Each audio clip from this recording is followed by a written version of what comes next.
The people are both the masters of both the Congress and the courts. Not to overthrow the Constitution, but to overthrow the men who would pervert it. Where the people fear the government, you have tyranny. And where the government fears the people, you have liberty.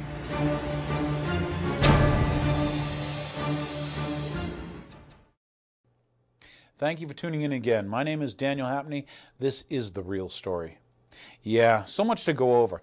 I was doing some thinking, and I was trying to think, what could I bring to you, how could I give you that idea of liberty to be bulletproof, because that's the big change. And so I've got some stuff that I thought was pretty good, and a couple quotes for you, a couple clips, a couple interesting things about how, they're changing the training, let's say, of, the whole, gosh, I guess it started off even before Clinton, the domestic terrorism thing. So what I've got for you, I've got some interesting stuff. One is, I wanted to tell you a little bit, when I found out about it, I thought I was pretty wowed. And I think, it may not wow you, but it may at least spark, spark thoughts. And that's what I was going to try. So anyway, this has to do with the Phoenix Bureau of the FBI. That's right, the Federal Investigations Bureau. What was important was, back a while ago, they presented to the Maricopa County, that's out there in Arizona, their sheriff's office, they were asking for help in fighting what they were calling domestic terrorism.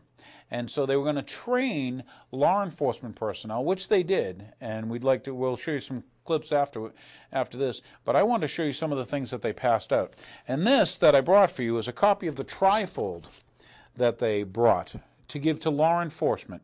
And the interesting thing that I found interesting anyway, and I'll go over with you, is that this is the if you encounter.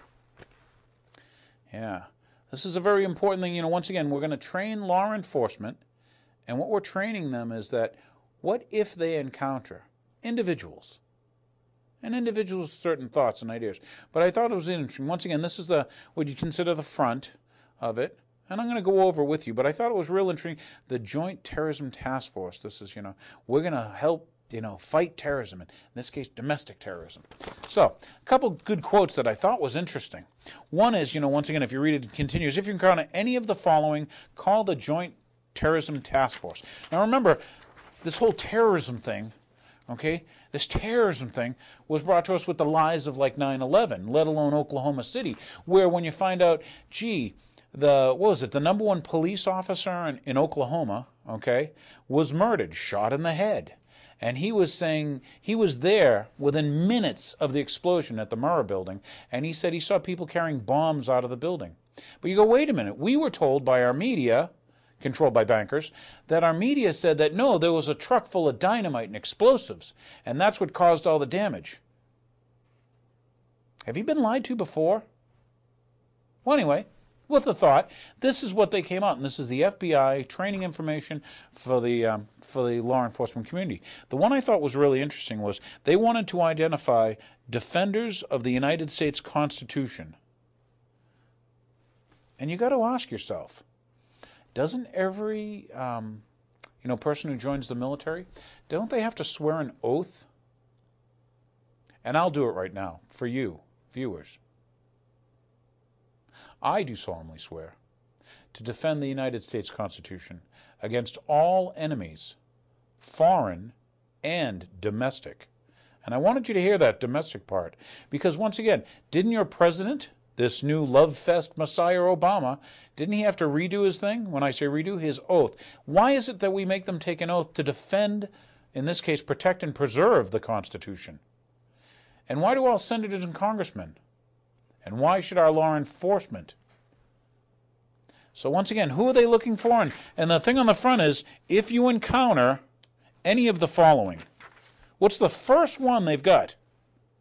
Defenders of the United States Constitution against the federal government and the UN. And they list that as super patriots.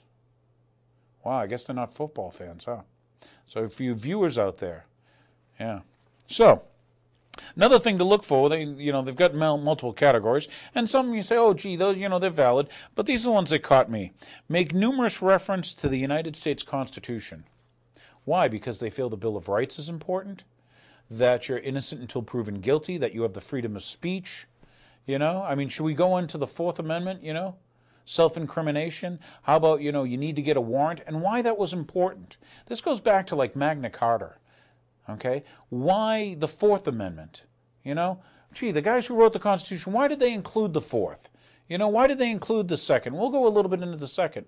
And with this show, we'll stick with the FBI thing right now. So right now, this is the FBI trying to set up the Joint Terrorism Task Force where they're going to use local law enforcement to find people who are defenders of the U.S. Constitution. Do you understand what I'm saying? And it gets better. Make numerous references to the U.S. Constitution. Okay? They also say they're looking for lone individuals. Hey, that guy over there's a loner. Tell the Joint Terrorism Task Force. So now they're spying on us. You probably don't remember, but a little while ago, about 2 years, the United States Air Force says, you know, we put up these KH-11, KH-12, and KH-14 spy satellites, we call them, because they can take extremely good pictures, they can listen into phone calls, that all this good stuff you can do from space. Well, they used to look at our enemies, what we considered our enemies on the globe. Now they've taken those satellites and they've pointed them into the United States. So you got to wonder, wireless wiretapping, spying, let's see, Homeland Security being headed up by dual citizens, former KGB, former East German Stasi secret police. And yet, what are we training our law enforcement? That anybody who's a defender of the United States Constitution is a threat, you know, once again, a domestic terrorist. But this one got me. This is on, you know, the centerfold anyway of it, and it's the Joint Terrorism Task Force is attempting to identify criminal activities with domestic terrorists. It sounds good, you know, what the heck. In this regard, the purpose of this information sheet is to assist uniformed patrol officers in identifying potential domestic terrorism. Okay, so they're getting us used to not just, hey, it's Al-Qaeda, it's these foreigners with different color skin who speak funny languages, but no, it's that blue-eyed, blonde-haired neighbor next door. Maybe it's that black child next door. Maybe it's that Native American. These are your domestic terrorists. The idea that terrorists, remember George, the guy who always told you the truth? Terrorists. Why are they selling us this over and over? But here's what's interesting. This is the third line down on the center of it, and it's domestic terrorism is defined as, this is how they define it. So if you're a patrol officer, this is what they want you to consider. Groups or individuals operating entirely inside the United States, attempting to influence the U.S. government or population to affect political or social change by criminal activity. That's what it says. This is what they're training law enforcement, the FBI, Phoenix Bureau. Let me read it again, just so you get it. Groups or individuals operating entirely inside the United States, attempting to influence U.S. government or population to affect political or social change by engaging in criminal activity. Well, am I wrong to think that we have criminals in our government? And we've had them before. And right now they're getting pretty bad because they're in, you know, the top levels of our government. I mean, if I said Cianci, I'm here in Massachusetts. There's a state next door. It's called Rhode Island. We had one called Cianci next door in Rhode Island. He was a criminal. Okay? We've had criminals before in government. Sad thing, we'll have criminals again. That's why it's good we get to change our government. But the important thing is it's like, attempting to influence the government, you know, in this case, or the population and affect political change. Well, when they steal votes, and there was voter fraud in the 2000 election and stuff, doesn't that affect political and social change? You know, when you change, gee, voter fraud and stuff. How come they weren't arrested as a terrorist? Do you understand all this terrorism police state stuff they're putting upon you? But here you have, once again, this is the Trifold. Think about the words and think about this is training.